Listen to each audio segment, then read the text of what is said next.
Hey, welcome to another episode of the Hoppy Craftsmen podcast. I am here with Ed. I'm here. We are actually on location with Tim Haas from Haas. Man, I tell Ed this earlier. I went to the restroom and you have the Hassman license plates in there. And I was just wondering. I'm like, I wonder how many people actually try to Sharpie out the H in there and make it Assman instead. To bring you back to a certain TV show? Yes. But we are at Pat 139 Brewing in Chandler, Arizona. We have a beautiful view. Actually, we have a beautiful view. Ed's I'm staring at the bar. at the bar over a lake here. This is pretty awesome. Welcome to the show, Tim. Oh, thank you for having me. So kind of getting right into it, Ed. We have a thing we call the rapid round. It is not the rapid round, really. It's just kind of ironic that we call it the rapid round. There are questions that we ask, and you're supposed to answer rapidly. Okay. Nobody ever does, so don't feel like you have to. But it's just kind of a way for our listeners to get to know you. Awesome. You got this, Ed? Yeah, I got to bring it up. Oh, man. Somebody shared it with me on documents, so I have did. to open the documents instead of just sending me an email with it in there. Well, while he's doing that, you know what we should do? What are you drinking? Drinking our Willowwood IPA. Man, this is going to be a very unique situation. We are all drinking that at this point. Oh, this is oddly, this is the point of the podcast. We all laugh about it. We're actually all drinking the same exact beer. We're like, what'd you get? Yeah, the same beer you got. Yeah, same beer. That's how it works. It's you got like those customers that come in. Yeah. Oh, yeah, I want to try something different. No, I'll just get what he has. Well, we are called the Hoppy Craftsmen, so it's usually pretty on that. Though they talk about hoppy lagers all the time now. So Really? yeah, Interesting. yeah, which is kind of a We weird. have a second podcast called the Hoppy Lager Boys. We've never put out an episode, but we sneak it into this show. Yeah, they're micro episodes inside of this episode. So as per the title, Rapid Round, I rapidly picked up the questions for the Rapid Round. Oh. And the first question, as always, is the most podcastiest podcast question ever. Hold on. It's the most craft beer podcast question because Oh, not a normal podcast. you need to make it more specific? Yes. The beer that got you into craft beer. Ooh, the beer that got me into craft beer. Honestly, was my dad, of course, maybe before I turned 21, got to try Fat Tire. Back in the day. Allegedly, did. But that's what got me into craft beer. Honestly, the balance of malt and hops in there, going away from my Keystone Light that I was really enjoying back then. Boy, that's a real left turn from Keystone to... go out there. But yeah, that was the beer that got me in there. Nice. Yeah, it's funny. Like, so I mean, I'm from Michigan originally. I moved here. I had a bunch of Fat Tire, and then I went back east a little bit, and you couldn't get Fat Tire. And I was like, I really missed it. It was like really good. And then they started shipping east of the Mississippi, and it wasn't the same. It wasn't the same at all. I was like, no, this isn't Fat Tire. I was so mad. That's another segment of the show. It's called Chris's Michigan Minute, where he randomly puts in something specific to Do Michigan. I need to even ask where in Michigan? I always tell him he's from this part. Yeah, I was going to say, because if we need to grab my wife, if she's around here, she'll tell you exactly where she's from in Michigan, there we go. So. Yeah, we got it down. Perfect. Great. See? Midwest Whatever, is Ed. always here in Arizona. Yeah, it's how it works. That's why I mission. So you might have inadvertently answered the next question. What is your guilty pleasure beer? Guilty pleasure beer. Uh-huh. Ooh, wow. This, I'm going to go with Coors Banquet. The Banquet. Oh, okay. Banquet.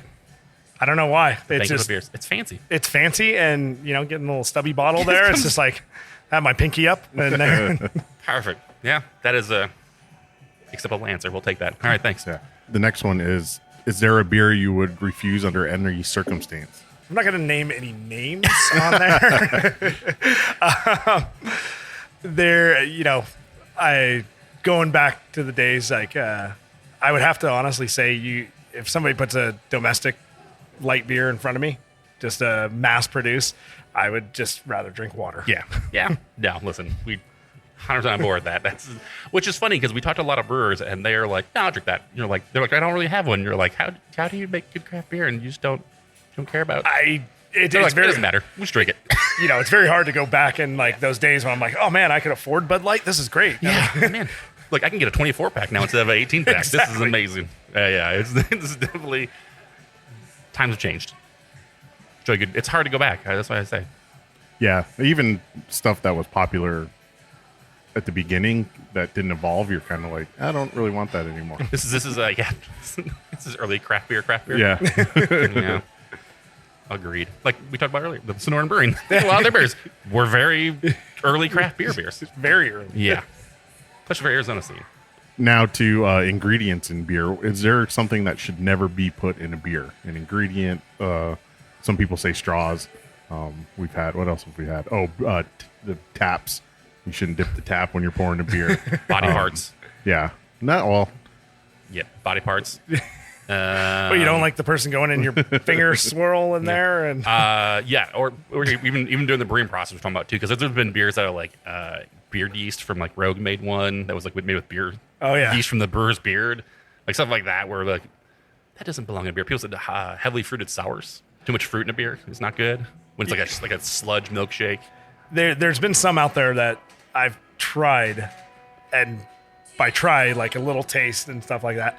I would have to say, to me, I'm honestly thinking the amount of berries that go into beers. Yeah. Sometimes, I think you can limit yourself on it, but there's been some that they put every single berry known to man. I can't. It's too much. I just can't do it. Yeah, no, that makes sense. It's funny that at this point I think lactose is that way for me. Like every time I see a beer with lactose in it now, I'm like, nah, I'm good. I'm good. I don't need lactose anymore in there. At first it was like, this isn't bad. And now I'm like, no, I'm good. Well, what's next, Ed? And from the business standpoint, what is the best unsolicited advice or worst unsolicited advice you've gotten? And we'll tell you the best answer we've gotten. It was the top answer, which is pretty good. Yeah. I would say right now, the advice I've gotten from guests that are here in Arizona right now is that I need more backrests for their backs on the tables. Oh, on these tables? There's not enough support. Not enough support. Interesting. It it's certain clientele that they see it as a hindrance, but then they don't want to sit at the bar, which does have backrests there. So can't please everybody. No. Nope. So the answer, our favorite answer, it's probably the best answer, is the guys from Dark Sky were brewing, and somebody came up to them and told them their hoses were hooked up backwards. Yeah. You're like, thank you? I don't know what to say to that. Yeah, and we'll get in later, but we've had some characters when I was at Ballast Point, and especially at Disney there. And one guy yelled at me because he said it smells very grassy in here. And I looked at him, and I being in the Disney culture and had my smile on, I'm like, well, sir, it's called hops. So let's just say he didn't stay for lunch that day. Yeah. Too bad. Yeah, right. Favorite style of craft beer? Favorite style goes back to what really got me in. I'm a big amber ale fan. It's very 90s of you. Wow, yeah. Of course, I'm into all different varieties. The only ones I can't really do actually is sours because I'm actually allergic. Really? Yeah. We found this out when I was working with my brewer in Long Beach, and we brewed a Brett Grunion. So Grunion, the hoppy American Pale, and we used the Brettanomyces yeast in there. And I took it home. I'm like, this is great, guys. And all of a sudden, my allergies, nose running, stuff like that. Really? And I went back and when I went to the doctor next, I'm like, I had this weird. And he's like, yeah, you're allergic to the yeast strands on there. I'm like, that sucks. Yeah, that is interesting. Cause you think, I guess if it was lactobacillus, you would have had it earlier. If you had yogurt and stuff, you would have known already. I would have known already. Right, but it was the bread. A lot of that active bacteria that's Right. in some of the yeast strands for sours. Right. That's really interesting. Speaking of hops, your favorite hop? Favorite hop? Oh man, this is a 90s Ooh, question. wow. Now we're just honestly, mine is Simcoe. Just straightforward. That's look at me. What? What's your favorite hotbed? Yeah. Galaxy. That's such a hazy boy. Yep.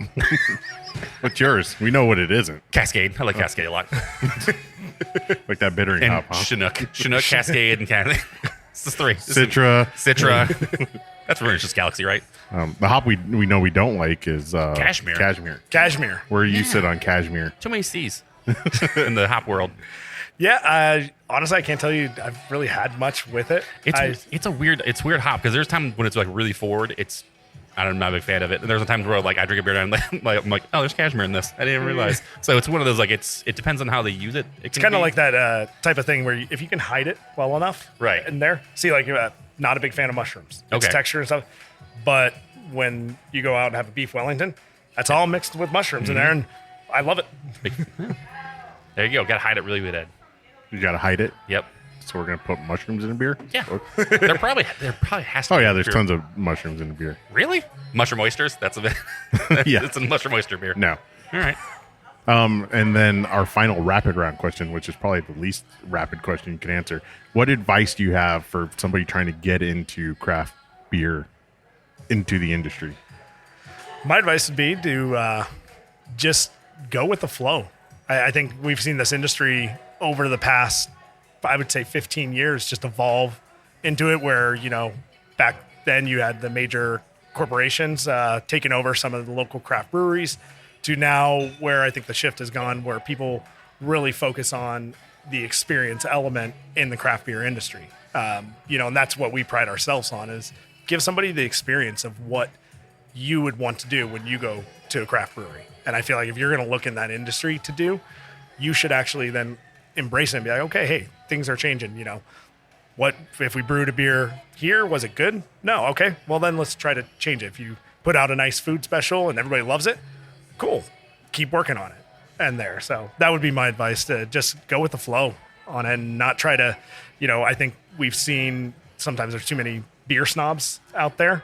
No. We've seen a few of them. The person that comes up to me with their certified Cicerone pin and on there, and I wouldn't say I maybe employed some back in California, but to me it's like, hey, everybody has a different palate. On there. I learned that very well from he's a advanced sommelier out here now, and he would always try wine on me because my palate was completely different from then everybody else who was big wine people, but I had the craft beer palate. Right. So I could pick up different flavors that were on there. And yeah, that's something that at least I can talk to myself around about Ed, but we've talked about before is that we stopped, we use Untapped to like look up beers or look up like list here. We love that. I like doing that. I like keeping track of the beers like I do, but we don't rank them anymore for the most part. Because what is your 5 versus my 5? What does that even mean anymore? That doesn't make any sense to me. And doing it after a while, you're like, yeah, that's your taste are different from mine. So what you like has no effect on what I like. And so it's just interesting to see that evolution. And it's cool that you say that. It's completely different. It's so different. It's so different. And everybody, like you said, everybody's going to have different taste buds. Everybody's going to like something different. We have staff members that they're like, I don't drink dark beer. Yeah.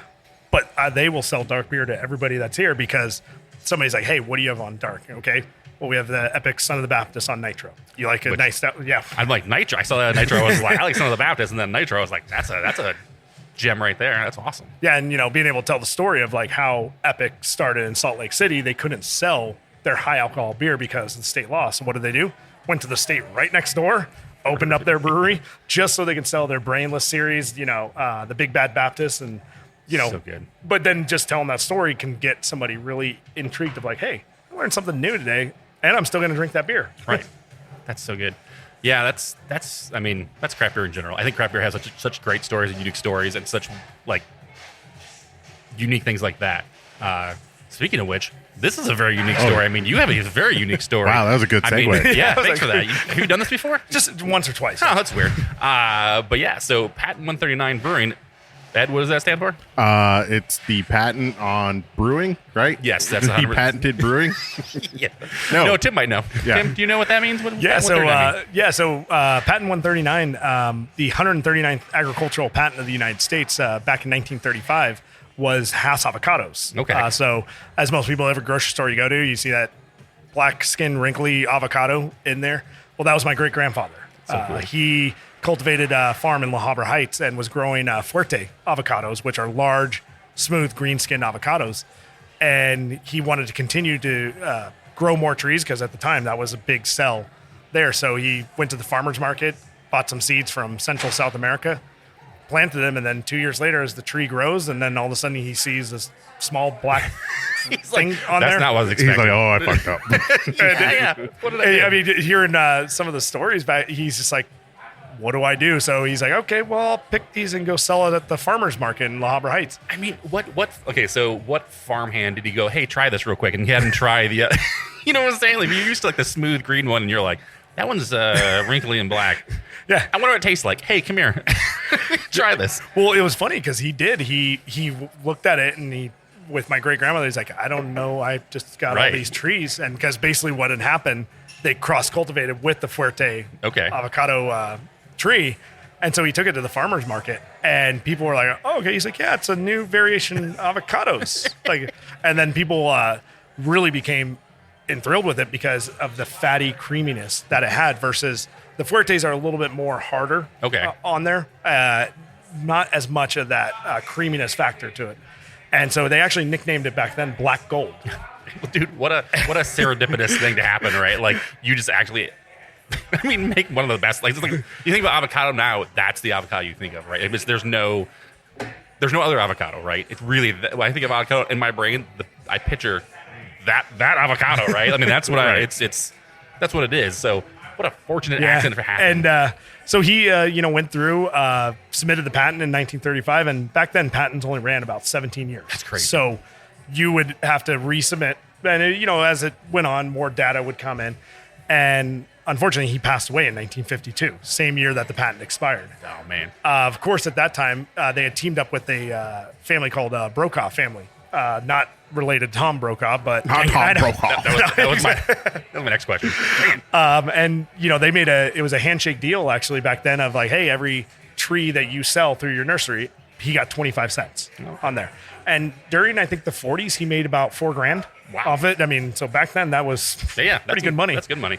And then my great grandmother, once he passed away, the patent expired. She was raising kids at the time. So she's like, I can't do anything about it until the 1980s when all of a sudden this thing called avocado toast really started coming a fad. Damn hipsters. And now we can't buy houses. Now we can't buy houses. So thanks, Tim. Yeah, and we didn't find a lot of these stories out till about 8 years ago. When my grandfather passed away, we were clearing out his nursing home, and we found his baby book. And in there, my great grandmother, towards the end of her life and the early 90s, started writing all the stories back then. And stories like our family had never heard. Which is, it's crazy because, like, everybody has family stories and you don't really think of write that stuff down and put it anywhere, right? And so then later on when you find stories like that, you're like, why didn't anybody, like, at the time, it's like the hindsight, I guess, because this is 2020, but like, nobody writes those family stories down, and then you find little snippets of it later and you're like, that's super cool, man. But it's everyday life for them, right? Like, that's the thing. It's just weird. And she, when she was writing in there, she wrote, that's how we found out about the handshake deal for 25 cents. So, of course, my dad's like, goes to, he was part of the California Avocado Association along with the Brokaw's grandson too. So my dad went to him. He's like, hey, so we got a legal dispute here. You owe us 25 cents for every tree you did. Of course, they laughed. And inflation, you owe me 35 cents. As it was. And, and it really grew to where it is now today. I mean, you look at the avocados coming from Mexico now are 80% of the America's consumed avocados come from Mexico.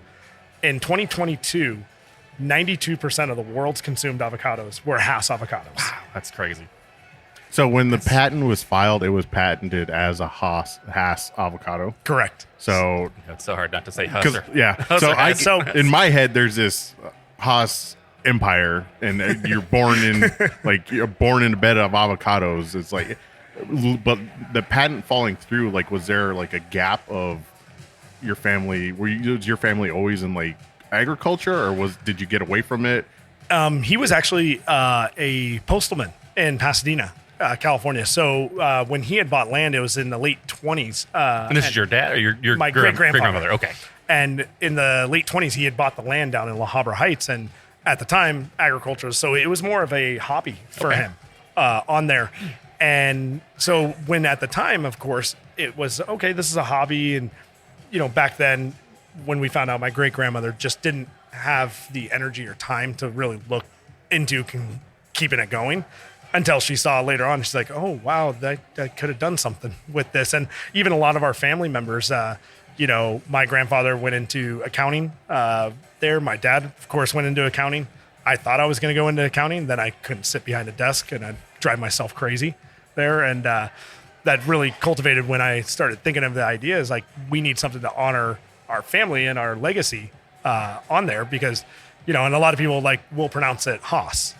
When we tell the Haas is more German, we're Haas on there because that's more Norwegian Scandinavian. Yeah. And if you look at the sign, if you just take off the H, what do you say? Yeah, that's that's how I always explain it to people. yeah, that makes sense. I'm sure a lot of bullying growing up in school. Oh, yeah, of course. That's where that came from, right? Yeah, usually when my brother and I would get in trouble at home, my mom would always say, well, I could have named you Jack or Harry.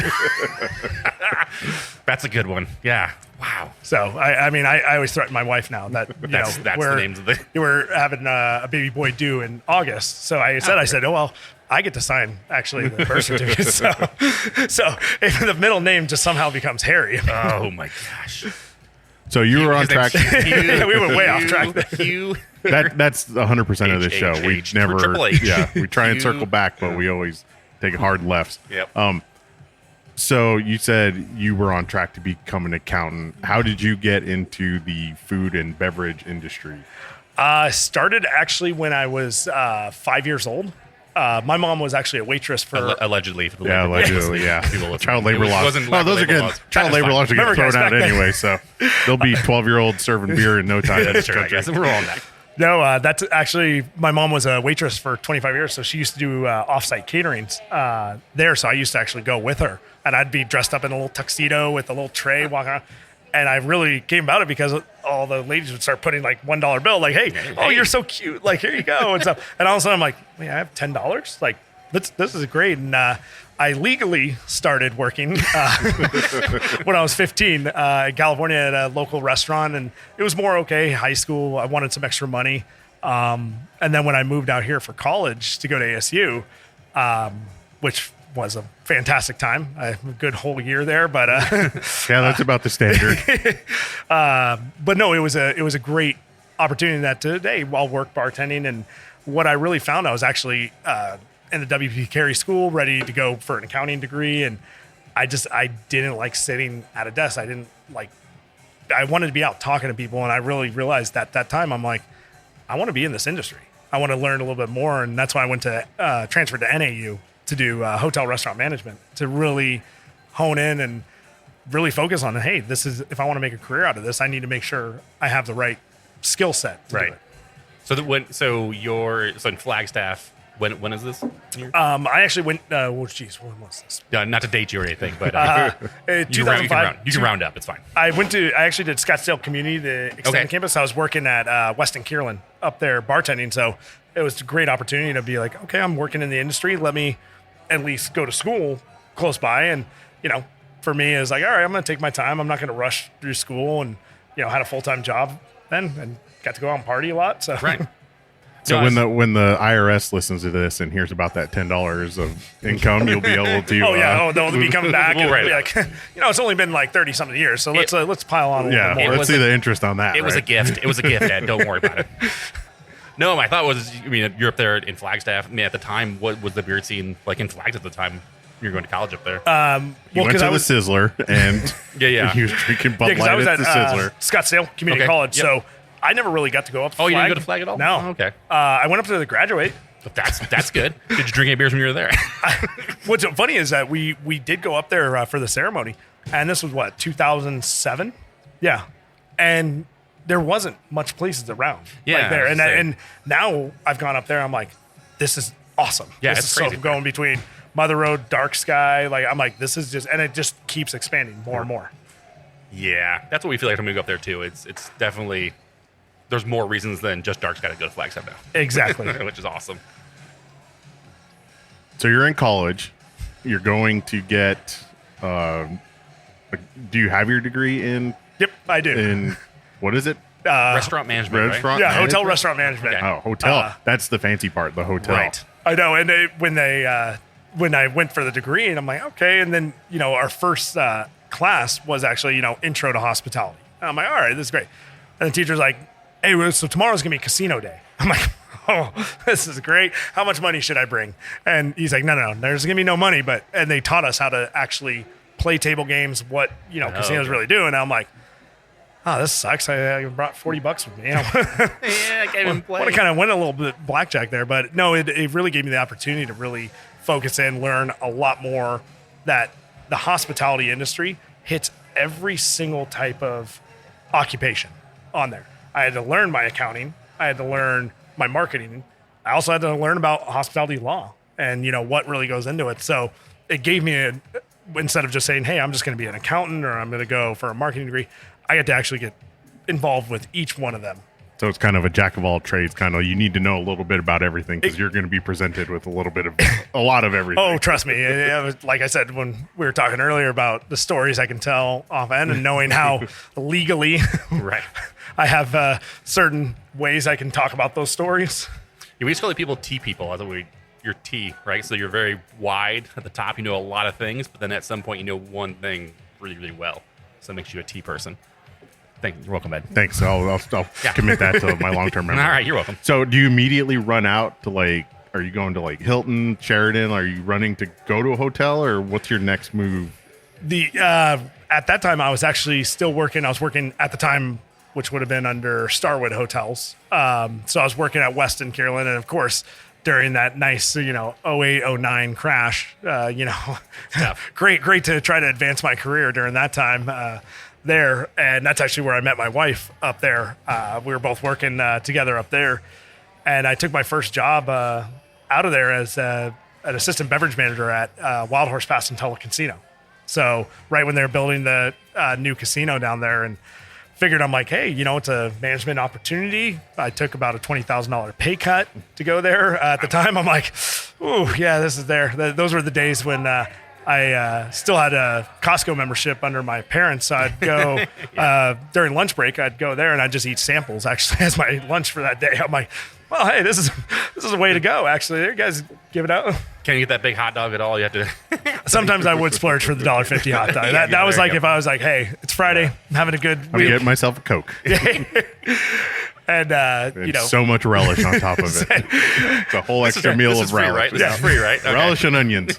Yeah, you guys don't put a limit on this. Okay, cool. I'll put it in the bag too to go home. Just rotate that thing. So are you doing any kind of home brewing or any kind of beer related stuff at this point? At the time, I actually started when I'd go back home to visit. My next door neighbors who I grew up with started getting into home brewing, and so I would go home and they're like, "Hey, we're going to do a home brew. You want to join in?" And I'm like, yeah, sure. Why? He's like, well, we get to drink beer all day. Yeah, I was going to say the typical home brewing is come over and drink beer and watch me do this. Yeah. Watch me. And of course, it was like at the time, I'm like, all right, cool. Like, let's do it. And so we would go there. And I think the first batch we just did a simple pale ale and stuff. And, of course, they bottled some up, sent it out to me in Arizona. And I'm like, okay, this is pretty good. Like there. And at the time, I'm like, all right, I'm starting to grow a little bit more with my craft beer knowledge. And actually, while I was working at Westin Kierland, one of our bosses was Laird Mahler. He's actually one of the owners of Sonoran Brewing Co. Oh, okay. So we had met him, and then he left there to go join the Sonoran team. And so that's why I'm like, hey, what do you guys need help with anything? I'm bored, some on days off. Like, he's like, yeah, well, you want to come up, mill grain and clean bottles and all the. You're like, sounds like I'd love to. You want to come be a janitor? Yeah. Basically, I sat there. I'm like, you want me to come be your bitch then? All right, cool. Yeah. All right. And he's like, I'll give you a case of beer. I'm like, okay, now we're talking. Yeah. All right. You should have led with that first of all. But then he didn't really tell me that once again. And he's like, well, we just drink beer while we're doing this. I'm like, okay, this is just getting better and better now. Sounds awful. So at that point, did you, besides doing all the prep work and stuff like that, like you kind of get an appreciation of what goes actually into making a beer, right? Like all the things you have to do to make it actually a beer what it is. From that, did they let you start doing other things in the brewing process, or did they actually listen, you seem interested, come check this out real quick? Yeah, because Zach was the brewer at the time, and he's like, hey, you want to come in? Like, okay, let's start separating out the hops for I think at the time we were making their IPA, and I'm like, yeah, let me try. And then I started really getting appreciation for especially the scientific aspect of it. And like a lot of people just think, oh, you pour me a beer, that's great. It's like, do you know how much work has gone into that beer? And especially when you get into the larger scale ones, even at Ballast Point, what was it? The lab alone was a $1.5 million lab there just for, and she was the VP of quality assurance. And you would see her, Lauren, and she would come in. She had pink stripy hair, like total punk rocker and stuff like that. She had her PhD from MIT. Dude, it's funny. You talk to people and like you don't think about it at first, and then you start explaining it, and you're like, listen, if we had the same recipe and there's 3 of us here and we all brewed on even the same system, it would be completely different beer, right? We had the same recipe. It's the same kind of thing. It's just like baking or cooking. Or we all have different recipes. We have the same recipe. It's different beer every single time, right? And to be able to get that consistency, and like you said, at a very large scale, you have to have those kinds of places. You have to have labs that, like, listen, you're 1 millimeter, like, off of this. Your timing's off here. Yeah. Your heat's too high. You didn't crash fast enough. Those things make a huge difference, especially when you're talking about large scales of beer. Because when I drink a certain beer, especially when you're talking about like big macro beers, it's super impressive. Like that's one thing you can say about. We're like, listen, hats off to these guys because you're making your same beer in 5 different states, different water profiles, different people brewing them, and they taste the same. I can go on the East Coast or the West Coast, and it's the same beer. That's amazing. I mean, it's crazy like how, and just the simple thing, like a lot of us will sit there and like, I remember growing up, it's like tap water. Yeah, let me just open the sink and go. And now all of a sudden it's like, you do that right now, you just change the entire profile of the beer. Right. And stuff. And even the fact is like where you're located, in Phoenix, of course, we're not the best known for great water. What, you don't like rocks in your water? I mean, the mineral content alone is worth its weight, literally. Yeah. And, but it was crazy. Just then you go to San Diego, and San Diego water profile is so much different there. And a lot of those companies that went to the East Coast, the Stones out of there, you had to replicate the water in San Diego in a completely different state out there, which once I really got my head wrapped around it, I really then started really appreciating where it's like, hey, sometimes you guys change a recipe based on what is given to you. Yeah. There. And then we go back to Fat Tire. I think it was back, 06 or 07, there's a big hop shortage. So, of course, you got to adjust your recipe. Right. Well, it's definitely not the same Fat Tire that I had back in the early 2000s versus what you would get today. Right. And we talk about it, and we always make fun of Galaxy, and that's why Chris kind of took a shot at me. It's like Galaxy is so different every time you get it. Sometimes it tastes like garlicky, and then it's super fruity, and I think that's why people have gone to other hops, because Galaxy the consistency is just all over the place sometimes, and it's expensive, and it's like, but yeah, you don't know. If you're a large brewery, then maybe you can go buy several tons of a certain hop, but if you're a smaller brewery, you're getting a couple pounds, and who knows what you don't know what part of the selection process you're at, right? Or you have multi-year contracts where you actually are the only person that can buy those hops, right? Like you own a farm pretty much, or you buy up all the Nelson hops, right? Yeah, something like that, something weird like that. Nobody would ever do that. No, come on, absolutely. That seems not like good business for anybody. Wait a minute. Well, let's do this. Let's get to Ballast Point. Oh, when do you go to Ballast Point? How far in your career? Like, are you set on being in the hotel, casino, restaurant kind of industry, or are you already looking to transition? Yeah. So at that time, I was it was like 4 years in. I was working at Four Seasons Resort up in Scottsdale. Took the job, was the pool manager for a couple of years, and then part of that instrumental, we opened a restaurant called Proof, the American Canteen, up there, and it was the first restaurant within the Four Seasons company that was focused on like Route 66 all American products. But we were the first restaurant also too that got to wear jeans. Oh, hey. And we would gingham shirts, jeans was our staff, and of course your typical Four Seasons guest walks in like, this is ridiculous. Where's my how black? Dare you? How dare you? You're not wearing a suit jacket or anything. But it got such well reception that it was finally the people that were going to Four Seasons resorts. They didn't want that type of stuck up, hey, I just got to go over there. You want to relax. And I was in charge of all the beverage offerings for that time. What a lot of people don't know, my background was mixology, for bartending a lot of that time. But craft beer was always been a passion of mine. So I got to, of course, we did a list. We had 6 drafts, and then I had a 50-bottle list on there. But I had choose 1 bottle from each state and what I can get brought in through distributors and stuff like that. So that really drove me to there, where when I was the GM up there, I was, it was busy time. I got all of a sudden a LinkedIn message from some guy named Jeremy. He's like, would you be interested in interviewing with Ballast Point Brewery? I'm like, If it's like it's like the things I get from LinkedIn, I'm always like, yeah, sure, cool, thanks, buddy. yeah, this is fake. Yeah, cool. Well, it's funny because it didn't even have a picture on it, so I'm like, oh, okay, great. Yeah, just send us a check for $5,000 and your social security number, and we'll get back to you. I think I got one of those emails today already about it. So, but then I decided, I'm like, yeah, I'll take the interview. Like, I love Ballast Point. They were still just like small in this market here. And so I did the interview. I may have drank a little bit too much the night before. So I was just like laying in bed at 8:30, like in the morning. I'm like, oh, this is terrible. And somehow I did great on that interview because 2 days later I get a call saying, hey, you want to fly out to San Diego? Wow. And at the time, my wife, she's like, all right, I'm not really keen on California. San Diego, all right, what we do? So I fly up and during that time, he's like, yeah, so we're going to take a drive to Long Beach. And I'm like, that's not San Diego. Yeah. Those beaches are way dirtier. And I'm just sitting there. I'm like, wait, first off, I flew into San Diego for a guy who I just met over the phone. And then I get to have an interview for 2 hours in a car driving up to Long Beach. Yeah. And I grew up north, like Ventura County area. Okay. You didn't go to Long Beach. No. There. We used to play. Not on purpose. No. I still remember, like, back then, it was late 90s. We went to play one of the other schools down there. And all of a sudden, we get escorted by police off the freeway. We're like, what's going on here? And so, of course, I go up there. I'm like, all right, let's see what this is. Yeah. And they drove me up there. And, of course, he took me the route through Seal Beach there, which I don't know if you guys have been to Seal Beach. It's beautiful. Oh, yeah. Beachside town and stuff.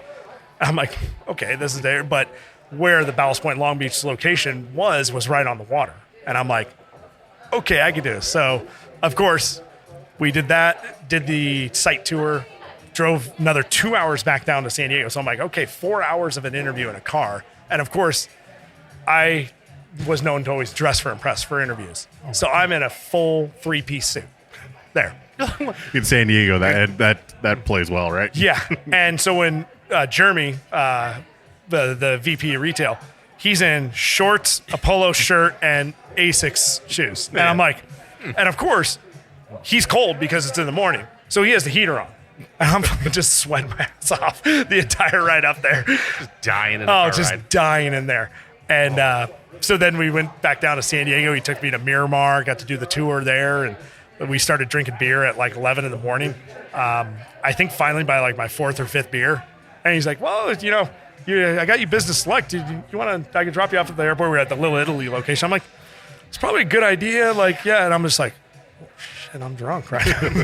Like, is this how most interview goes? Because if it is, I nailed this one. And then I got the offer to go up there and really transform what became their flagship location up there of one of the largest tasting rooms in California too.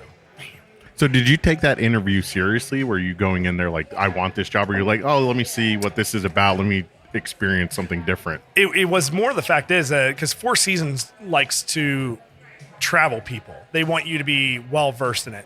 And so they were basically looking at me of, hey, we want you to go to another Four Seasons to go. Oh, so you're doing like secret shopper kind of thing. And I'm like, I don't really want to travel. I love Arizona. I don't want to move to, I think St. Louis was what I'm like, no. I mean, I love barbecue, but I was like, my wife and I talked about it. We're like, no, this is not what we want to do. And so I did go into the interview like, okay, it's California. It's Long Beach. Great. That's there. And then when I got my offer letter, and especially since it was $10,000 more than I was asking for, and I'm like, okay, this could be a good opportunity there. This is real. This is a real LinkedIn thing. That's a lot of cases of beer. I was like, okay, and so when we took that move out there, the place was just a deserted. Used to be called Corey's. It was some nightclub, banquet hall place. But I can't imagine the people coming in there being like, "What happened to Coors, man?" Like looking around, like. Well, and it was crazy because like once we started, like the building was so run down. But that, of course, is part of the under the jurisdiction of the California Coastal Commission. And if you want to deal with never want to deal with a government agency, that's the one. Do not deal with them. Wow. Okay. To get permits processed, you have to go through meetings. And I mean, I remember they were saying that one of the drummer for U2. He had this really nice plot of land in Malibu, had this house design. He was still 8 years in the process. And I'm like, oh shit, you guys just signed me on. This might not happen quick. But it was we had to rebuild the building from ground up, and we're digging outside the side, and all of a sudden there's drug needles everywhere and stuff like that. I'm like, yeah, met by Long Beach. All right, this is what we signed up for. Awesome. So you're in Long Beach. You're revamping the brewery, right? Or actually revamping the place that's there and actually making Ballast Point is going to be there, right? Yeah. So how does that work? How you get, besides all the processes and the paperwork we talked about, but there's a lot of logistics that go in that kind of thing. You got to get stuff shipped in. You got to get people hired. How does that all work? How do you do that? When we went into it, I sort of had to take a role which I've never done before in my life. Was a construction project manager. We had our construction guys from San Diego up there helping build, but they didn't know how to talk. I had to work with the city of Long Beach, California Coastal Commission, so I got to almost learn a little bit more. Got to learn how to read architectural drawings and stuff because our designer decided he wanted these flags built up in the ceiling to make it look like a sail. And I'm like, how much is that going to cost? He's like, it's about $75,000. I'm like, then no, we're not. Great idea. And his response, well, help with the acoustics. I said, I don't give a shit, honestly. You're like, we could buy an actual sailboat for $75,000. Yeah, right. I was like, and that became actually my job for about 7 months, was just really working with the city, being almost like a liaison to there. And the city was very happy because they took this rundown place, and the size of the location was 22,000 square feet. About 2,500 square feet was the brew house. 3,000 feet was the kitchen. And then the rest of it was all front of house seating and dining. Okay. So we had 640 seats there with an inside bar, a lower patio bar, and a rooftop bar there. So we had 157 draft lines there. You said 157? 157. Wow, that's a lot. I mean, so this is 2015. Correct. Right? Early, late? Is this before? So is this before the buyout? Or is this so I came on. Where were you in that? I came on about 2 months before the buyout with Constellation. I spent the first month and a half commuting from Phoenix to San Diego. Okay. I'd go out there, stay for about 4 nights, then drive back on the weekend. And I was training at Miramar, the main location, which was, of course, the main brew house there. And I got involved with it because I was the guy who had to be up in the corporate office above setting up for all these suit meetings. And these big guys coming in. And at the time, I'm like, okay, they must just have something big. And Jim Beekler was our CEO. And he basically was telling me, he's like, this has to be a perfect meeting. Like the draft, like we had our own kegerators up there. So I had to clean the draft lines all the time, make sure the glasses were polished. And come to find out, when I then got summoned to a meeting, literally I got an email. My boss said, hey, you need to be in San Diego at 5 p.m. on Sunday. Wow. This is on a Friday afternoon. Okay. And I texted him. I'm like, dude, I'm in Huntington Beach. Like, that's a 2-hour drive, man. Like, and he's like, he literally said to me, he's like, you have to be there and stuff. And I'm like, okay. Right. I was very lucky to, on my second day, I was actually gifted Ballast Point stock. So at the time, I don't know if you guys remember the rumors that Ballast Point was going to be going as an IPO. Right, yes, 100%. And so at the time, I'm like, oh, this is a cool opportunity. And, very cool. I got some shares. This is great. And we had like stock meetings with it on, hey, here's where the IPO is. And the validations came back, not where they wanted, but we never knew that the whole meetings that I was setting up for was the buyout meetings. The precursor, yeah. Yes. Yeah. So let's do this. We got some empty beers here. Yeah, let's take a break. New beers. We'll dive more into that when we get back. It's because that's definitely something that is a craft beer person, and even in the state away, super interested about, especially for somebody that has that was through this. Like being an outsider, it was the whole thing. So yeah, let's get into that when we get back from the break. Get some more beers. Sounds good. Because it sounds more fascinating how you went from so corporate to so local. So quick. We'll see how we get there. We'll be back. Awesome.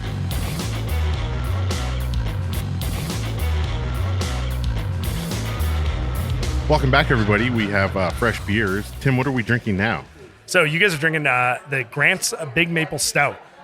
So Grant, we said dealer's choice, and then Tim brought us this. Yeah. So I figured to go on the back half of the show, we need a 12% beer.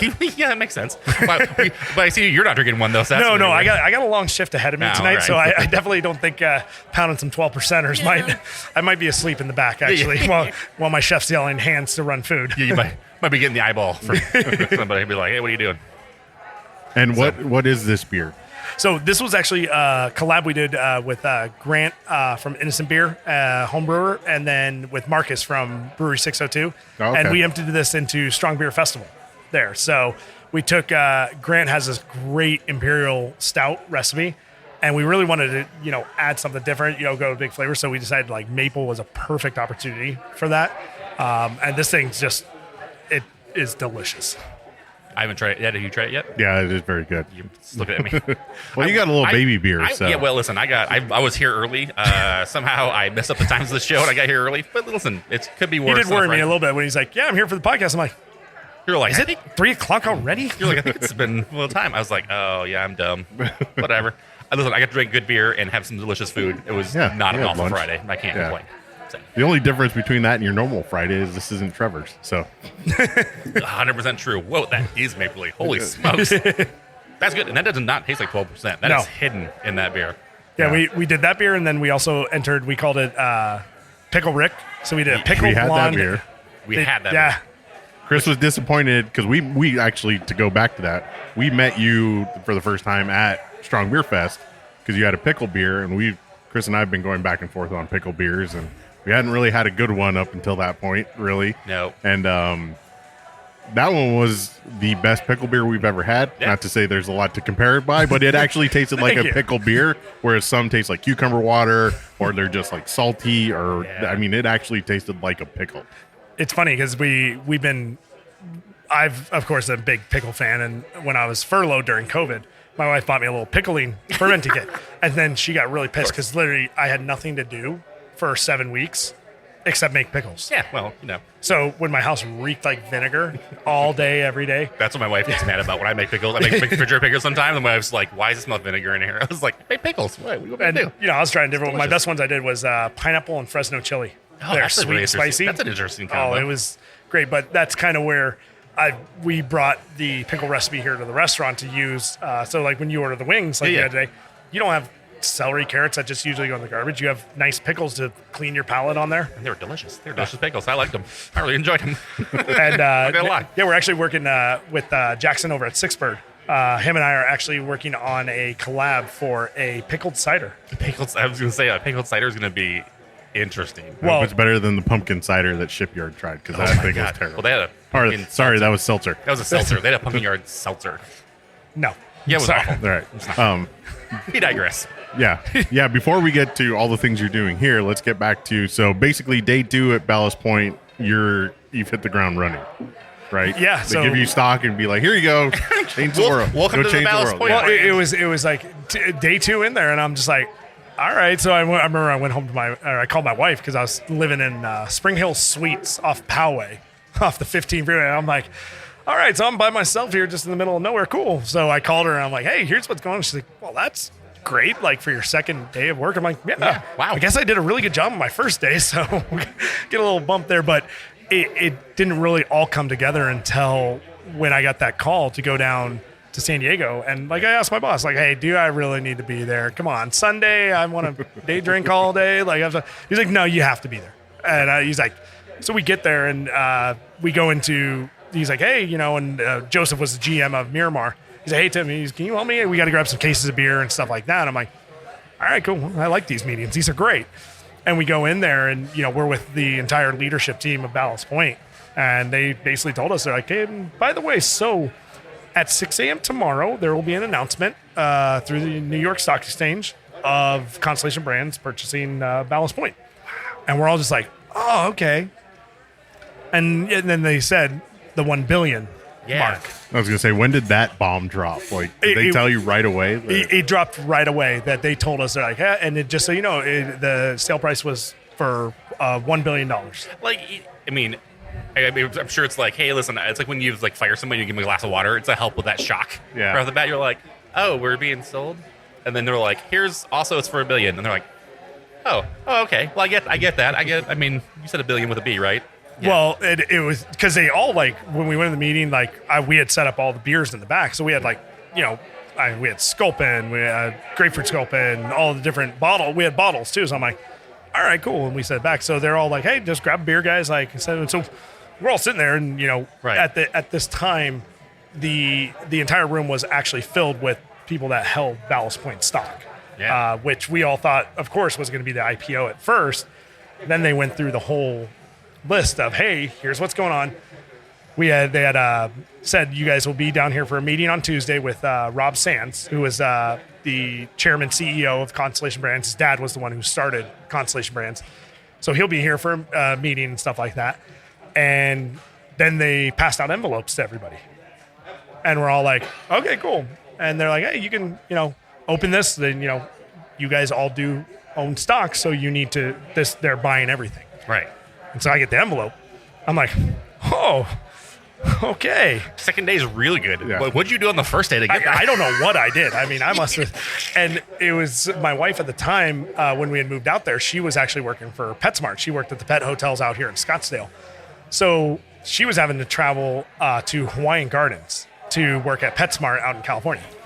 Have you ever been to Hawaiian Gardens? I've not. You do not want to go. It doesn't sound like it's Hawaii. Yeah, No, it doesn't sound like a theme park. There's no either. garden there either. Too. No garden or Hawaii either. All right. And we had been talking at time, and we were like, hey, at the time we were thinking we want to start a family. Like, it's not going to be a good. We're going to pay a nanny more than she would make actually there. Right. So I still remember we got through that meeting, and then we held another meting for some of the staff, the rest of the management staff, like assistant manager stuff, to come in and be like, hey, so here's what's going on. Right. At the time they were all like, okay, do we get to keep our jobs? And they're like, yep, everybody's good. Like we're all good to go. Do you have it like imposter syndrome at this point? Like or you just still can't believe what's I going was on? still in dead shock. I had no idea what to do. And of course, we drove down. So I told my wife, I'm like, hey, drive with me. Like there's nothing to do. I said, you'll just chill at the bar, drink, have some food. And so she's like, yeah. And at the time, Miramar's packed on a Sunday. So she got a bar seat. And she's like, I'm just going to read my book and eat and drink and stuff. And so once we had the first meeting, like they relieved us, and then we had another 6 p.m. meeting with the rest of the staff. So I walked with my wife. I'm like, hey, we have another meeting to go on. Sorry, it's taking a little bit longer, but it's very good. And so she's like, oh, okay. And she was already on her like third beer too. So I'm like, oh, this is gonna be a fun ride home. Actually, She's like, and cool.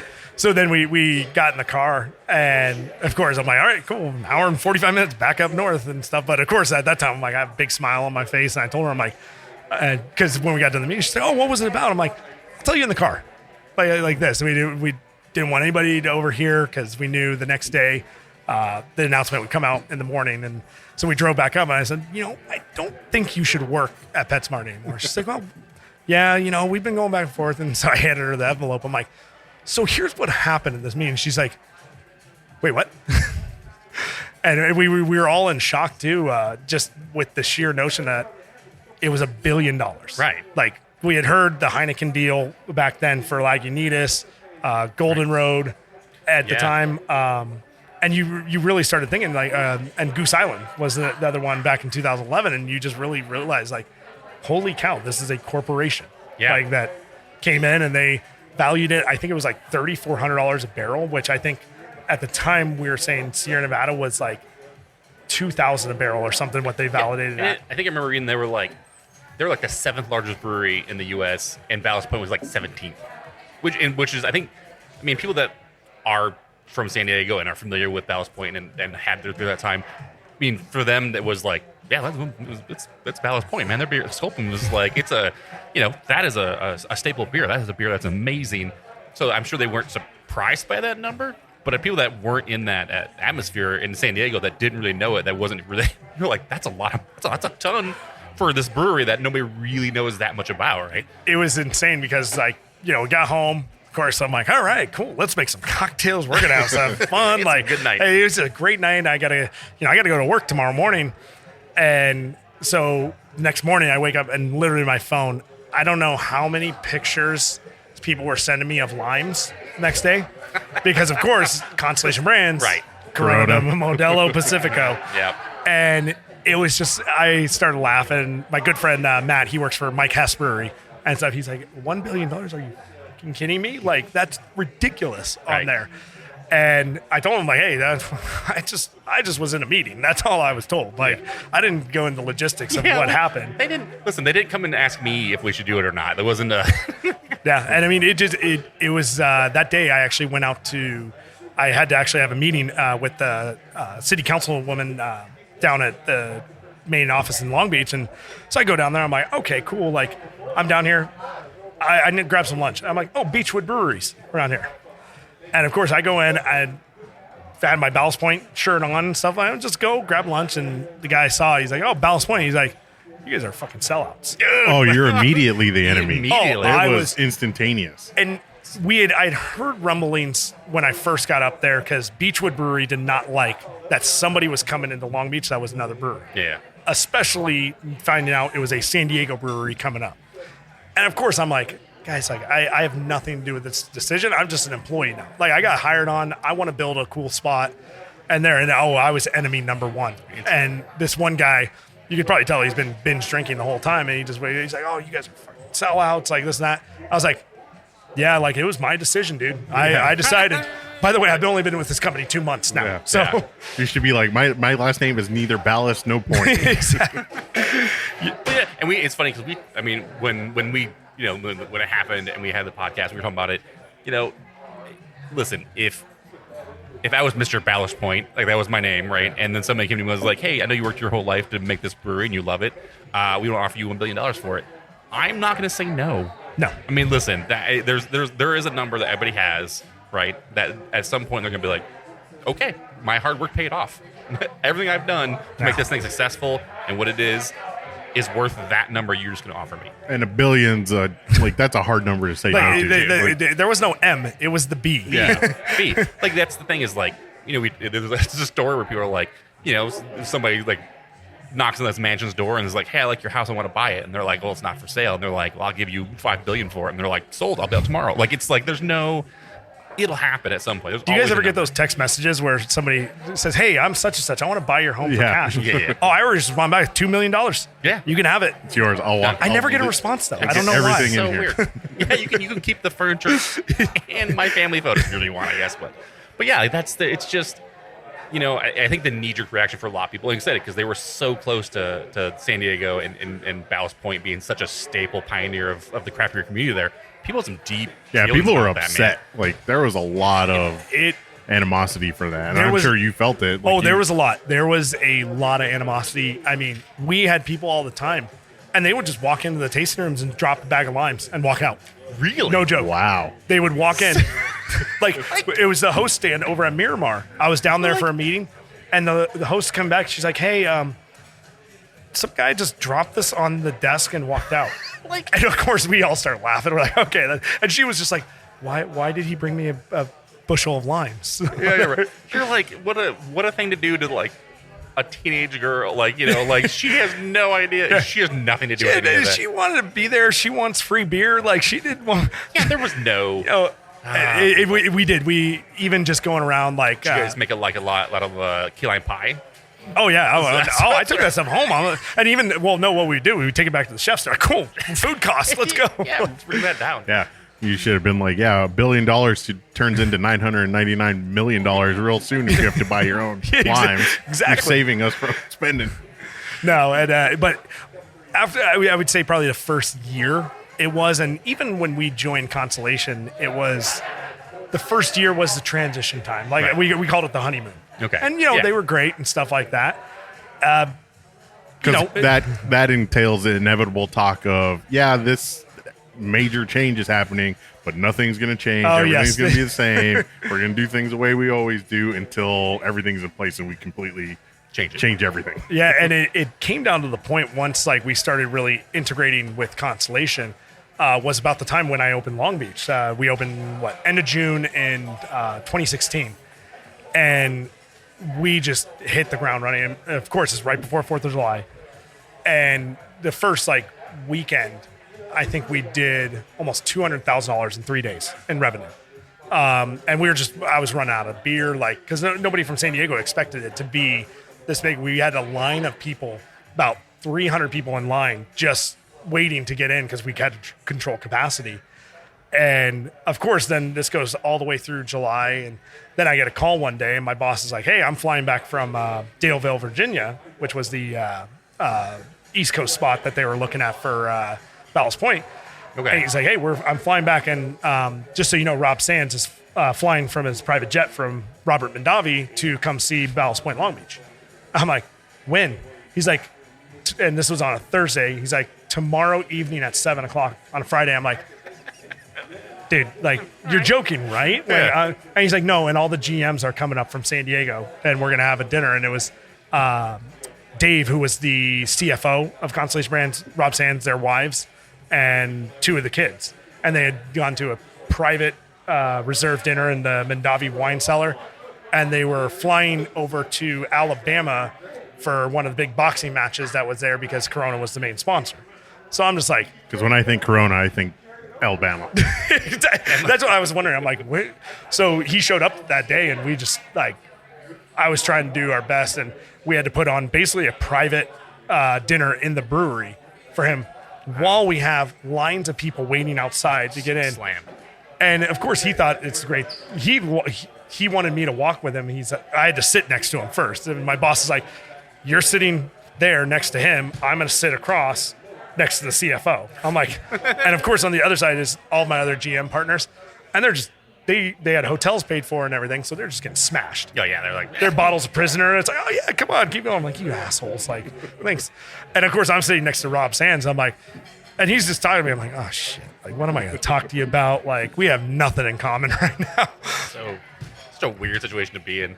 Yeah, it was definitely a weird situation, but at the end, like, he saw the numbers, what we were doing. He saw how happy guests were, and like guests that were waiting in line. He's like, "Hey, so sorry you guys waited in line."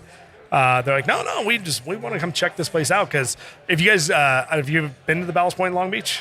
Another Long Beach one, Not the Long Beach because it's Long Beach. Yeah. I went to the other original one. So if you remember Gilligan's Island, Yeah. the show. Remember at the end where the boat goes on a 3-hour tour and it's exiting the harbor?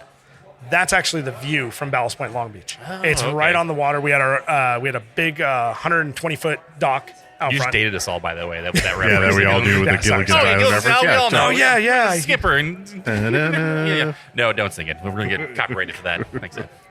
That's funny. But yeah, no, That's that awesome. it was a trip. Seeing that first year of the transition to Constellation, and we started seeing changes after that first year. As everybody does, but it really dug deep when everything Ballast Point stood for, they wanted to change. Yeah. Right. To the fact is, I don't know how many damn variations of Sculpin we had. That was the thing that, like, I think we still joke about it all the time. It's like We had see plenty a of line- limes to do lime sculpting, right? There you go. Oh, But we joke about it all the time still. It's one of those things where, like, a brewery gets bought out and we're like, oh, we'll see how many different variations of their IPA they're going to change it into. Yeah. It's an ongoing joke because that's what happened to Sculpin. It became this grapefruit, like whatever Pineapple and spruce it's tip spruce. and- Yeah, it was oh, it was Jesus. insane. But that was like the going trend for what Yeah. happened when you got bought out by some. Nothing's going to change. But then we're going to Yeah. make 15 of your same flagship beer. They wanted it, they came in and James Murray, who was our VP of brewing, great guy, still keep in contact with him. They came to him and said, hey, we want you to develop a craft beer that is similar to Pacifico. Like they wanted and we're just like, Don't you have that already? You want us to make a mess of and, lager? and at the time, Modelo was, I think, still is like the fastest growing Mexican beer brand in America. And it's like, why are you guys messing with this? You know what the chains want? You know what 7-Eleven wants and those guys? They want Sculpin. Right. Like that's what they want. And so it was Bonito Blonde was the one came out. And I remember drinking it, I'm like, okay, like, I think I'll still go for a Pacifico now there. And then you really started changes back in 2019. They released what was called BP Lager. That was their attempt to try to do a Michelob Ultra. Oh, and they had every single promotional item that they could do, thinking that was going to be the low-calorie stuff. I feel like they missed that trend by a few years because it's happening. It's happening pretty much now. Well, and then that's when we're like, they gave like, give all the staff 6-packs and stuff. Like they'll go home. I remember I took it home. I cracked one open, tasted it. I'm like, I'll drink a Miller High Life any day over this. And at the time I was like, that kind of was that kind of straw to me where I'm Right. like, you guys are pushing a product that especially the staff doesn't support. The Right. staff wanted, when they came out with the Aloha Sculpin, that was probably one variation that I was a big fan of because it had, the Bruxelles yeast in there, which gave it that unfiltered symbol, but it wasn't a unfiltered IPA. It's so crazy. Yeah. So at this point, are you on board? Are you like, I'm team Ballast Point, like I'm drinking the culture and drinking the Kool-Aid? Are you kind of looking beyond that already? When the transition happened, like we really took Long Beach to what they thought would be probably an $8 million operation year round. The first year we finished at 10.8 million in revenue. And it was really when we showcased what a destination that the place was, where we had people coming to us. We had taken the brewery from Home Brew Mart, the original Home Brew Mart brewery. We brought it up to Long Beach, and it was our sour beer production. So we were doing all the sour beers out of there. So Sour Wench back then. That was good. That was good beer. But then we were doing a lot of the one-offs of there, and we had we called it the Loan Shark series. That was a single hop sour series. So we would brew these and send it to all the other tasting rooms there. So at the time, I was really enjoying it because I was kind of separated from the San Diego corporate office. So it's like I kind of ran my own operation with my boss overseeing, and we were just doing our kitchen alone. There was just pumping out food left and right. Just saw Jared, actually, he's my executive chef here. I hired him as a line cook over at Ballast Point Long Beach. So he's been with me through thick and thin. And so I was really, in the sense, I was still very much the Ballast Point way. Like, hey, this is the homebrew culture. We get to talk about the brewing process, what we do. And then I actually was transitioning. I didn't know at the time, but I was being secret shopped by Disney corporate people, because they had signed a letter of intent to open a Ballast Point brewery in downtown Disney. So what's better than $1 billion? Basically, one Disney bucket. Yeah, one stock of Disney. The Marvel universe. Jeez, I was actually I got interviewed for. You guys ever had High West Distillery Whiskey?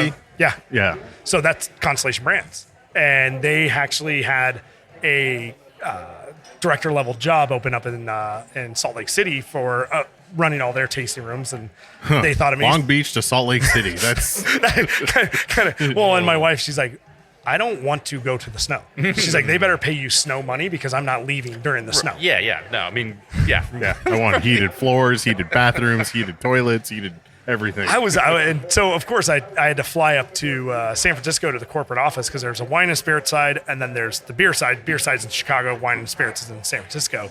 As I fly up there, and the gentleman I'm supposed to meet with, I get an email when I'm literally about to board the flight that Marty, who was our president of craft beer for Constellation, was stepping aside, and Ben Trod was taking his place. Well, Ben Trod was the wine and spirits president. Oh, and so I was literally supposed to meet with him that day. And so, of course, I go up for the interview, and they're like, yeah, you're supposed to meet with Ben, but he's down at San Diego right now taking the job at Ballast Point. I'm like, oh, okay. And everything went great for the interview. They started booking me on a flight to Park City to go up to see the distillery and stuff. But then I got pulled into San Diego again. They're like, hey, so we got approached by Disney. Like, what do you think about Mickey? And he's like, what do you think about going over and opening the tasting room and brewery in Disney? And I'm like, yeah, that sounds great. And he's like, you kind of don't really like, this is what you're going to do. If Disney is asking for you to go, you're going to go. Yeah. I'm like, that makes sense, actually. Yeah. And so going from the Long Beach crowd and then going to the downtown Disney crowd. How many bosses do you have at this point? Can you even count them? I can't even imagine the there's bosses upon bosses of it's like the brooms in Fantasia to bring it to Disney. Like that's how many bosses you have marching past you, right? What do you feel like having 3 people directly below you? Yeah. Like, would that do anything for you? Like, well, me with the Bob sometimes, right? It was funny because we had talked to High West, and I'm like, okay, hey, I'm gonna take me out of the running. I'm not even gonna do it. I'm gonna go with Disney. And so my boss, Jeremy, Marty, who was still involved with the project, comes on with me, and we all go. He's like, okay, we got a meeting at Disney corporate. So we got to head over. So I go there, and I wasn't in the security system yet. So I had to go through a whole different. I'm sure that's fun. Oh God, it's there. And so finally we get in, and we're on the back side where they're building Star Wars land.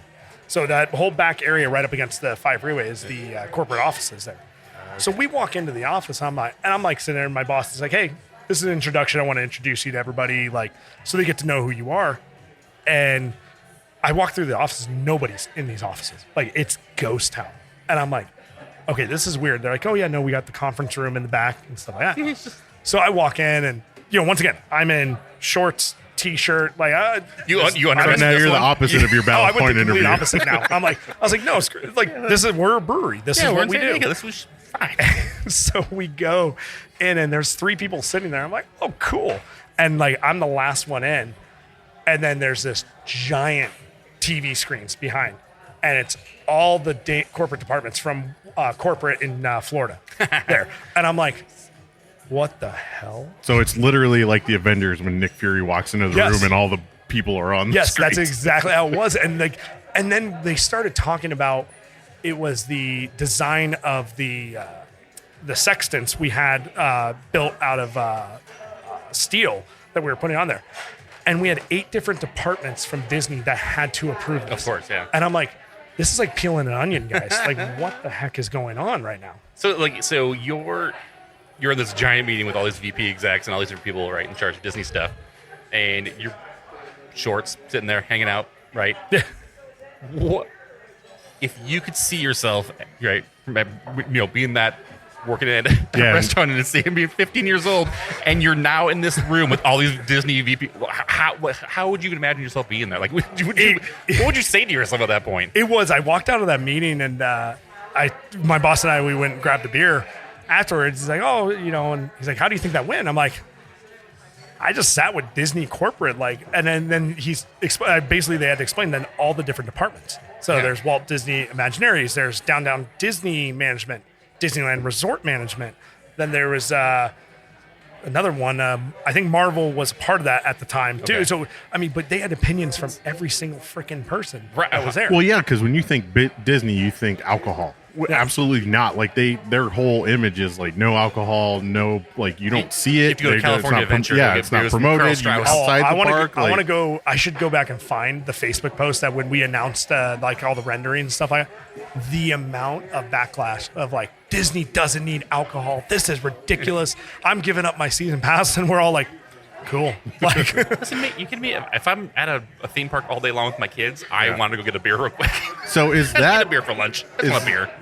Because I see it one of 2 ways. Either it's like there's so much red tape and corporate bureaucracy that nothing gets accomplished and people are pinching pennies, or it's here's all the work you have to do, here's a blank check. Like, how does that fall? That was the balance of what my job became, because I, of course, went over once again, I took on the role as a project manager, and, the amount of planning that we had to do there was just insane. And it was more, Constellation had their budget, Disney had theirs, of course, in the sense of timing and stuff. The thing that not a lot of people do know is Disney bases a lot of their rent structure based on profitability and sales. So the more I sell at Ballast Point, the more money Disney makes. Okay. So that they were very adamant as they want you to be successful. They're going to do what they can to make you, because they're going to make more money. But they also too. It's like you have the training. We got to go through the Disney training program, which is by far one of the best things I've ever done. It was just absolutely incredible, just on how they really focus on the hospitality aspect. But they also notice it's like, hey, they want to make sure that when they call it on stage, when you're on stage, you are representing Disney. It doesn't matter if you're Ballast Point, it was Splitsville was the bowling place, you still represent Disney. And that was a big learning lesson. So I became almost a liaison. So I had Disney management coming to me, telling me things that they want me to communicate to Constellation. And I have Constellation telling me things that they wanted me. And, because at the time we're like, no, we're a brewery, guys. Like, we don't do that. And they're like, no, you're on Disney property, so you're going to do this. Most of our locations were counter service, walk up and do it. Oh, no. So I had to basically do a hybrid model of table service versus counter service on there. And it became a little bit at the beginning, because then it started everybody like bickering at each other. For me, I was like, hey, we need to get it open. We need to have it there because same thing. If you're not open, Disney's not making money. So that was a good life lesson of Disney being like, hey, like you guys, I want to show you how to run a successful business. And, we had 220 seats there. We had a 3-barrel premier system. So we were actually the first brewery ever to be on a Disneyland property there. And we were actually producing on site too. So this is what, 2018? Let's see. I joined fall of 2018. Then we opened January of 2019 because I opened on my daughter's 2nd birthday, which my wife was very happy about. Yeah, right. Didn't really go over that well. So how much after that did the call back to Arizona like come to you? Like how, was it like pretty soon into that process you're like, yeah, you know what, this isn't what I need to be somewhere else. It was I would say probably because honestly working at Disney was a lot of fun. Yeah. I actually had a great time. When I started going there a lot when I was working there, I noticed that downtown Disney, it became a very transactional there. Nobody gave two shits about it. It's like people are going to come here. People are going to order food. People are going to order drinks at these restaurants. Right. You're always going to be busy. Yep. And to me, that was always a challenge of like telling the staff, hey, and we'd sit up in pre-shift and you would just see waves of people coming downtown Disney. I'm like, these people are all going to do it. I said, you want to make them have an experience. I said, some of these families save up years just to do one trip to Disney. I said, if they come spend one time with you, you want to make sure it's a memorable experience. And that was the best part about it is that we had these people come in and, kids that used to draw us like little things. They're like, oh, thank you for that. And that was a lot of fun. And it was probably right around like May of 2019 where I'm like, my wife and I were talking and we were in a small 2-bedroom townhome paying God amount of rent. And I'm like, we had family still out here. My brother was out here. I'm like, I just want to go back to Arizona. Yeah. Want to go back. I want to purchase a house again. Like I want my daughter to be able to enjoy where she lives and stuff, not just stuck in these tiny little places. And so we did, I was at Disney just for about a year there and made great connections with them. What was great is a lot of the Disney management, we were the new hot shot. They're like, we're the new kid on the block. So they would call me up and they're like, hey, Josh DeBro wants to come in with his family. Well, Josh DeBro is now chairman of all Disney theme parks for the entire company. Like, I think he's 3rd in line to be CEO. Wow. I'm like, okay. And he would just compliment us and wrote a Yelp review on it of just how great everything was. And I'm like, okay, this is a lot of fun. And of course, it gave me some Disney perks because before I left, I had a buddy come down with his child and I had free sign-in passes. Right. So we got to sign in up for, 3 people a day and young kids. Wow, that's so cool. So I cashed in all my checks. I'm like, hey, so I want to go see Star Wars Land. And this is maybe 2 months after it opened. And it's just, you walk in there, there's a 2-hour line to get on the Millennium Falcon. So like, okay, come here at Sunday at 8:30 in the morning. I'm like, all right. And I was like, hey, I want to do the cantina. That's the first alcohol service other than Club 33. And he's like, okay, cool. We'll make it happen. And so we go in there. They give us the behind the scenes tour. So we got to go all behind the scenes of Millennium Falcon. So got to ride the ride as many times as we wanted. So it was about 9:15 in the morning. They're like, all right, hey, we're going to head over to the cantina. I'm like, all right, cool. Let's start. Let's have some drinks. And at the cantina, it's usually a one and done. You go in there. They don't even have bar stools up there. It's you go stand at the bar. You have one drink. They give you a check and you're out. Well, they gave us a private booth in there, and we got to stay for as long as we wanted. So my buddy was like, enjoy.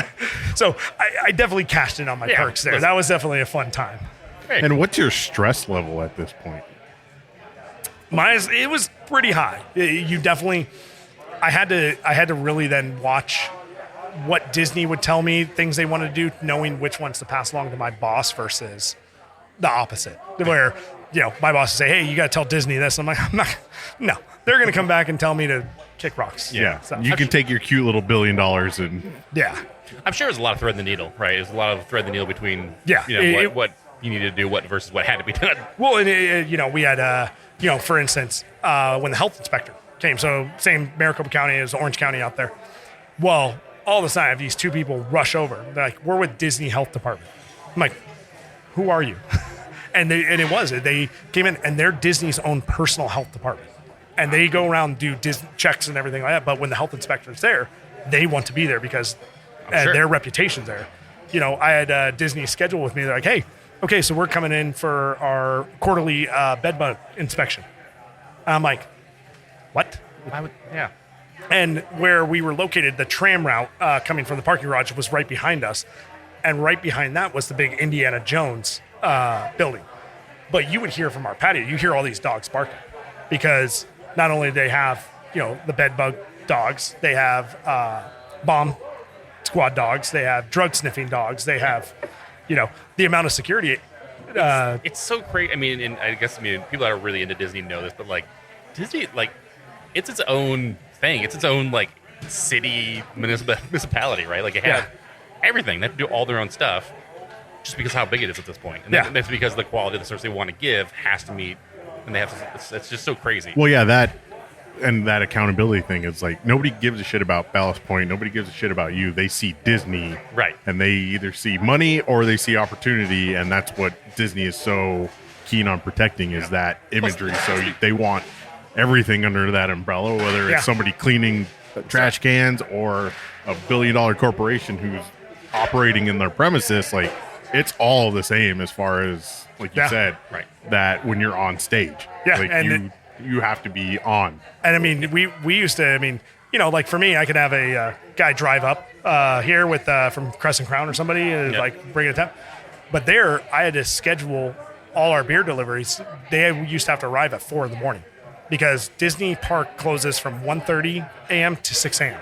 And you have a time window where they literally drive semi-trucks through downtown Disney to unload all the food and stuff like that. Yeah, because none of that stuff's allowed to be seen during operation. Yeah, because underneath downtown Disney, there's 27 loading docks underneath there.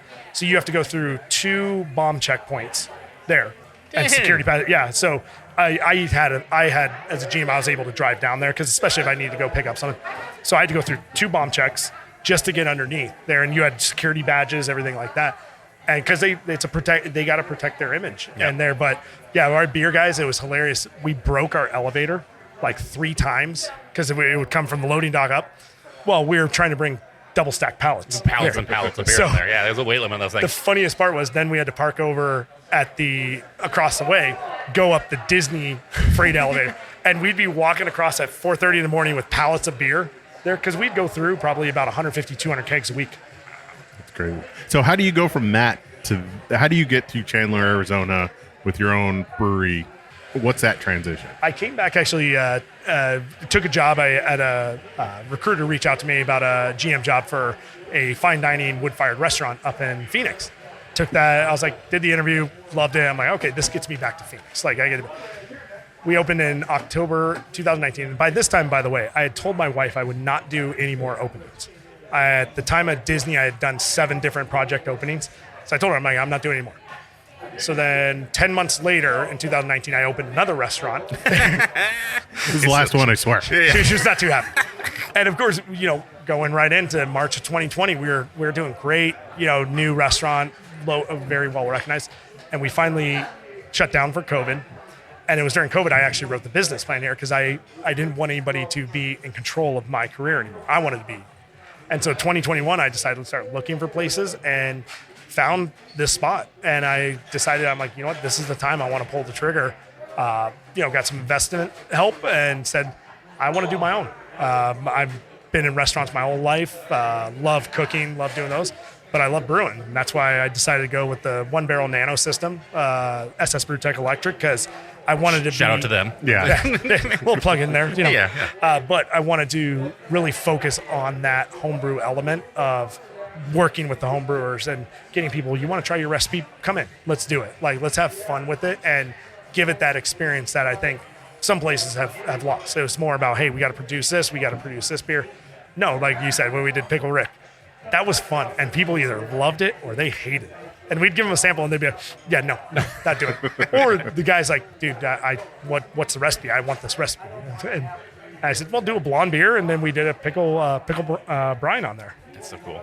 So your concept was always food and beer from the get-go. From the get-go, I always thought there was. And back then when I was working with Sonora and like on my off days and stuff, I started doing a lot of recipes with cooking with beer. And I actually held the domain for a while of cookingwithbeer.com. And I'm like, damn, I could have made some money off of that right now. Like, but that was a fun part. I always wanted to incorporate there. And then what really then spurned it was with my family history and avocados is how we incorporate avocados into the menu, how we can incorporate avocados into the beer. And so we released back in January on our 1 year anniversary, we had our avocado Kolsch beer. And we're only the second brewery I know of to release an avocado beer. Angel City does an avocado ale every August. It's crazy. Garage Project did an avocado beer. They won like best beer at Firestone Walker. Oh, did they really? Yeah, they had an avocado based. I forget what it was called, but it was a heavy, like big stout. So like a Kolsch or something like that, like something lighter. It drank so well too. And what we realized is in a 1 barrel batch, we did 15 pounds of avocados with a little bit of lime and cilantro in there. Were they limes from Ballast Point? Held on to them all those years. Saved them up, They were fermented. And we brewed that, and you got that fatty, creamy element to it, but you didn't get the avocado flavor. So then you're drinking a nice German Kolsch on there. And just really, it was, to me, honestly, it was one of the favorite beers we've done. So to back up a little bit, was this site your first pick, or how far down the line? Because we've had those conversations before, like you find the perfect spot and then something falls through. Like, was this your first choice, second choice? So how far down the line did we end up? We actually did tour, my broker and I, we toured. This was the third spot in one day we did. And they told us this place was vacant. And I walked in, there's a bartender like, oh, here, sit down. I'm like, I'm looking for a Mexican food restaurant at Valley Luna next door. So I came back that night and checked it out. I'm like, it was an old dive bar. They definitely were just crazy. So we decided to say, hey, I looked at the spot. I'm like, what sold me was the back patio right against the water. I'm like, you know what? This would be a great spot. And luckily, my broker, good friends, was actually the leasing agent as it goes on. And so we were able to work out a deal where this would be the spot. And what sold me was just the water, the open concept. This was reminded me of being in California. Actually, out here, it's like you're next to water, picnic benches, like. Yeah, there's not a lot of places in Arizona where you can go and sit on a patio and have water this close to you, and it's just amazing. It's really nice to have something like that. So yeah, I could definitely see why when you saw the spot, you're like, this got potential. I like this. Yeah. So and then where did the name come from? Obviously, we know where it came from, but where was that on the list? Like, were you thinking we'll call it Haas Brewing, or are we going with Patent 139 right from the get-go? Yeah, because we thought about, like, okay, would we go, Haas Brewing Co. or something? But I'm like, well, you got Huss. You got Mike Hess. Right. My wife wanted to call it Hiss. And she wanted a snake to be as there. I'm like, okay, now we're just going to get too confused. And what really did is, like, when we were talking about it and then the number 139 came up and stuff like that, and what I always learned is how to tell a story, and that's what people want to understand. They want to, hey, where does this come from, and be able to talk to people about it. And we've had guests that come in, and family came in. They had just moved from Mexico up across the street here, and his family it's a 4th generation avocado farm down in Sonora, Mexico. Calls cool. His brother FaceTime, said, no, I need to show you this. Like, I was saying hi to them, guy, and his brother's like, that's amazing. Like, our family is based our whole lives on growing avocados now. But then, of course, the documentary, I don't know if you guys saw, about the Mexican cartel now. No, what? Looking on Netflix. Oh, no. There's a cartel that controls avocado thing? Yeah, it actually became a big thing. I think it was last summer where it came on. And there was a 5-day shutdown of avocados imported into the United States. So, of course, prices went insane, like usual. But, there's a lot of history to that now. Right. So when did you open the brewery? So we opened, January 11th of 2022. So we've been open just over a year now.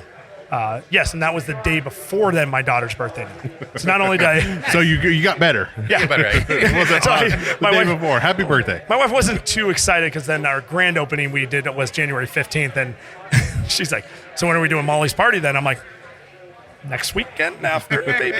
Yeah. You can have it at the brewery. It's cool. Yeah, exactly. You got plenty of space now. Yeah.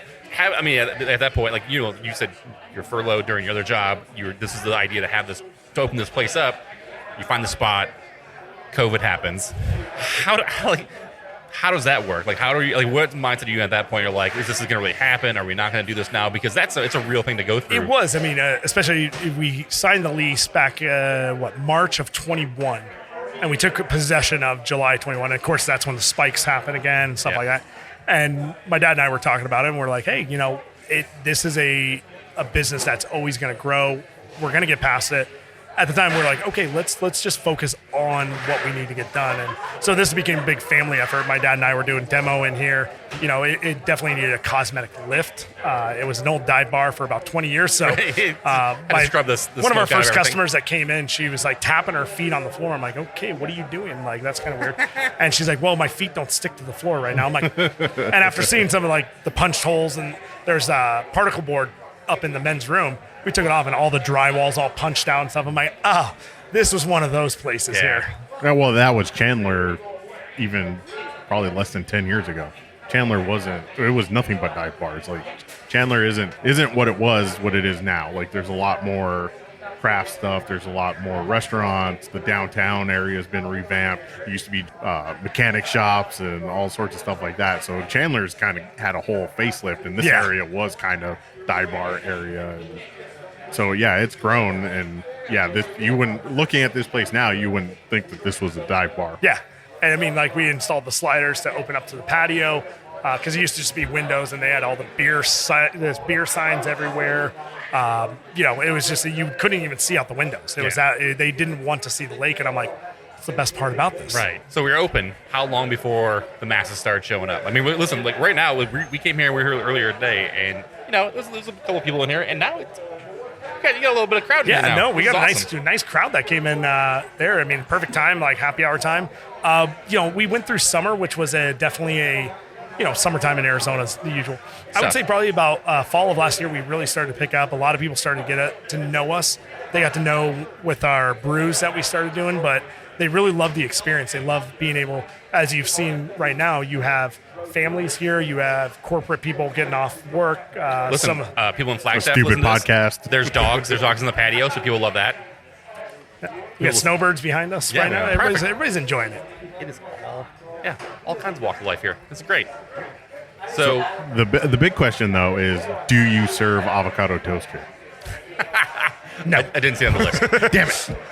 No, my favorite though is like, everybody, why don't you have guacamole? Oh, man. I'm like, first off, there's a Mexican food restaurant right next door. Yeah. Valley Luna, those guys are great. But no, we wanted, our goal with our food menu was to take brewery food to the next level. Like where, we do our barbecue nachos. Well, we don't do melted cheese. We do melted shredded cheddar. We smoke our pork butts in-house there. And we wanted to create that next level on there. Making all our wing sauces. We have an avocado green buffalo sauce. You had the peach reaper I had earlier. Peach Reaper. That was awesome. Made with Carolina Reaper. So the cactus cooler we talked about, that was really good. It was really good on chicken sandwiches. I was like, I made a really good chicken sandwich. It was so good. So how difficult is it for you to kind of balance that, not being the avocado guy, but still kind of honoring your family history? What we like to do is actually, we like to incorporate avocados as a substitute. So when we make an avocado green buffalo sauce is made with hot sauce and butter. Instead of doing butter, we use avocados as a thickening agent. Okay. There. Very cool. That makes it really, you can do a lot with it. There's so much fat stuff in food, and that's the flavor. That's where all the flavor comes from, and we know that, avocados are full of fat. It's delicious. Yeah. There's delicious fat, too, so. Yeah, and it's definitely each way. We try to have avocados touch a food dish all in each way on there. But, they're saying, like, we have a French dip on our menu, but we do a coffee rub ají amarillo on there, and we smoke it there. So that it's not your typical just shaved prime rib or something. I just get hungry. So right now, currently, you have 3 beers on tap, right? So we have the lager, which I think the lager's named after. Neon Nancy Blaster. Yeah, That's named after my mom. Okay. She's, orange nails, tan, blonde hair, and stuff. So Nice. We have the Neon Nancy Blonde. We have our Willowwood West Coast style IPA, and then the Grant's Big Maple Stout. And what's nice with our small batches, we're able to turn over beers a little bit quicker. But also, we want to incorporate a lot of our guest taps, like 12 West Zona Pills on there. That brewery, their Session IPA. The Rainy Days from Dark Sky, like kind of bridge both gaps there where, we knew we wouldn't have that big production right away. Right. Hopefully down the line, maybe the next year or two, we can really get a nice production facility going. But this was meant more to kind of go back to the roots that I knew is focus on the home brewing aspect, what it takes to brew a beer, and then make it a community event, make it community involved where people get to come and try their own recipes on there and say, hey, I got this great recipe. Cool, let's make a beer out of it. And so that's and I think that's a really good point. Like, to have a staple house of beers is a really good thing. But like at some point, yeah, you should have some kind of production where you can have like the same style of beers where it comes in. They can, I like, the West Coast IPA. That's what I have every time I go in there. But you have those people that come in, and I think that's the thing that like when Ballast Point got bought out, like when they made the 15 different flavors of Sculpin. If I went to Ballast Point and they had a grapefruit Sculpin on tap at Ballast Point, that's a different experience than me seeing cases of it at Fry's grocery store, right? That's not the same experience. So to have that like same small batch experience to come here and be like, hey, we have the Willow Street, but it is a different flavor, or we did this like one-off series with like hop, like that to me is such a more genuine experience to have at a place like this than is to go and see it mass produced like that. You can't reproduce that experience, right? Exactly, and that's we want people to come in and we love people that are, hey, when's avocado Kolsch coming back? I'm like, it's coming back soon. Don't worry. Like, yeah. We want to. We're working on a sour orange hef after this, and then we're I got a bunch of citrus actually from my parents' neighborhood. Everybody's lemons, trees, and Caracara oranges came in and stuff. So we're gonna do a nice citrus pale ale on there, and really then have fun and ask the staff, hey, what do you guys like to brew? Right. I brewed a black IPA when I was at Disney, and it was my brewer's. It was his recipe he wrote at 19 years old. So it was like a 22-year-old recipe, and we brewed it there. And I tried to name it Imperial Death Star. And how fast was a Disney lawyer on your God, doorstep? And then we brewed an Imperial Red. It was right close to the Star Wars land opening, so I named it the call sign of Luke Skywalker's the X-wing. So X-17 something this. And they're like, no. 30. What was it? 30 minutes later, because we posted our menu outside. Disney walked up and like, hey, by the way, you can't do that. I'm like, why? No, that's all trademarked. I'm like, oh, thanks, guys. Thanks. You guys are nice. Looking forward, what kind of beers should we expect from you guys? I think for us, we're focusing more on, I want to go to the classic styles. Like we're a Hoppy Amber is my next New one. England IPAs, right? The classic style. No, but kind of bring it back. Like we're brewing on Sunday morning. We're doing a traditional American lager. But we're teaming up with Ash to do their Ash Pro-Am competition. But really focus on like, hey, these are styles, and then of course like the one-offs, the Pickle Rick. That was, which hopefully I don't get copyright infringement on that right now. So, but no, you'll get a C&D first. Fine. And that's where I want to involve a lot of my staff, the community, and stuff like that. Hey, this is like what we want to do. What do you guys want to do? What do you want to see? What styles do you want to do? We had the first one we did was Marcus wanted to scale up his double hazy there, and so we named it Scotty Don't Double Hazy, and that's after my brother, because every time he drinks hazy, we tell him not to because he gets up the entire time. So, but it's meant to have fun with and really bring back that spirit of home brewing, and knowing that it's like, hey, yeah, you can mass produce beer, but also you can have fun with it and do a one barrel batch. And I think we did a 3-turn on that first one, and we burned the third batch on there, and Marcus was like, dude, I am so sorry. I'm like, hey, this is what it's all about. I said, we did a batch at Ballast Point where one of the brewers was brewing Big Eye New England IPA, and pulled the whole Sculpin hop additions. Didn't even know. Thought he was brewing Sculpin, dumped it in the tank until it got to that quality control, and they're like, we have 150 barrels of this beer. Oh shit. So the first name was... Quick, grab those limes, throw those in there. Yeah, the first name we did was Check the Tank. Then it was Read the Tank. And then we settled on Blunder IPA. And so the only place we could sell it was the tasting rooms. So it was one of our R&D beers. It was probably one of the best R&D beers we did. We had people still come back years later asking for it.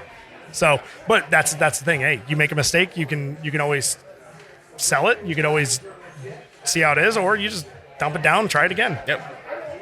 Yeah, it's also a lot easier to dump it at this size than a big 20, corporate. 30, Yeah. 150 barrel. 100 and then, barrels is a little much. Yeah. Then it was a 300 barrel brew house they had there, and I'm like, oh shit, So now, Chris, we know where to go when we want to brew another beer. Okay, We're perfect. going to have to hit up Tim. Yeah, come on down. And also, I'll bring my sour stout here. If, It's if we don't, well, he can't drink it. That's probably why he's like, he doesn't get to drink. That's right. Never mind. And if you don't have a beer called Hospitality soon, then I don't know what you're doing. I'm writing that one down actually, right now. How have I never thought of that right there? That was really good. Yeah. Way to go, Ed. Yeah, Ed has his moments. Seriously, I just wrote that down. Yep. Too funny. So, is there anything else we missed that you want to kind of go over or bring up to the people, or? No, I mean, you know, I was gonna say, is there any like? Do you guys do events here? Like, do you have like things going on with people who like listen to this and be like, oh, I want to go do trivia or I want to go to something so like that? we host once a month. Yesterday was our first one. We do a local paint and sip down there. Would just bring families in and for people to do it. We do host a quarterly wing competition. So we teamed up with Wing Syndicate on there. And the next one I'm trying to put together, got commitments already from a few breweries, but we're going to do a brewery wing competition. So basically we do our base wings, and every brewery will bring a sauce. Blind taste test for a guest. It's $16, tray of 8 wings and a beer for it. And That's you get to judge, and it's winner take all. Oh, okay. So I know I got Huss already involved, Fire and Fury's already in. Who else did I get? Oso is already in and stuff. So I'm just trying to not lock down the details, but that's something we want to do every there. And then coming up this summer, we do Patent Approved Day. So that's the August 27th was the day the patent was approved. So we do a big party that weekend out there. We're doing Month of Hawaii here. Okay. So teaming up with Maui Brewing Company right now to get some of the specialties out there, and hopefully we'll be able to get a brew with them. But I know they're busy with modern times right now. So Yeah, a little bit. So, if people want to find out what's going on, where's the best place to find information about Patent 139? Definitely hit up our website on there. Definitely Instagram, social media. We're very in tune to making sure we got our new merchandise shop just launched yesterday online. So definitely any of the new merch that we got up there, different hats, shirts, stuff like that. So, but then they come see us down here. We're on the corner of Dobson and Ray next to Sprouts in Chandler, and fun little spot, as you can tell. Definitely picked up a lot more than what we saw actually going on. Yeah, we're going to see a Patent 139 like kayak race, or I've tried to. The landlord was not too happy when I was like, "Hey, this is what we're gonna." No, yeah. Oh no, that'd be so awesome. Just wait till somebody swims. Yeah. Oh yeah, that'll happen in Chandler. Yeah. And the website is You go patent139brewingco.com. oh, Brinko. missed Yep. out, yep. Yeah. Brewing Co. Should have went with .beer. .beer. All the cool kids have .beer. Social media, patent139brewing.co. What's the address? Address is 1949 West Ray Road. Like I said, southeast corner, Dobson and Ray over here. Definitely easy access from all the freeways. So if you're out there, come on down, enjoy, especially with this nice weather. We got the sliding doors wide open here. Yeah, enjoy as well you can. Yeah, it's coming. Exactly. My wife used to like, why is it so cold every morning? I'm like, it should be better than it could be very warm every Yeah, morning. exactly. I don't know why you're complaining. Which it might stay a little cooler out here since you're right next to the water, and you'll get some of that. We do get a nice little breeze coming in where it's like, I feel like I'm next to the beach there. I'm like, oh, this is nice. But I'm not paying California rent. Awesome. Right. Even better.